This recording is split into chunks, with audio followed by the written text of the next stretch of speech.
Hey guys, welcome to my channel. In this video, I'm gonna show you how you can remove likes from your profile. So all you have to do is open up the Facebook app. So go to menu option and go to your profile.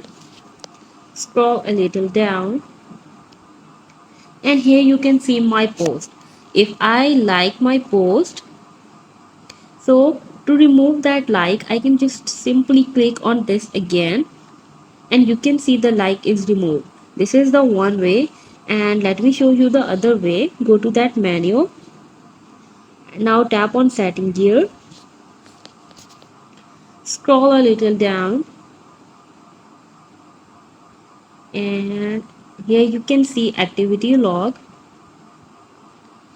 Now scroll that list in the blue, and here you can see likes and reactions. Now you can see the photos I like, and how to remove it, you can just have to tap on these three dots and you can simply unlike the post. So guys, this is how you can remove all your likes from your Facebook profile.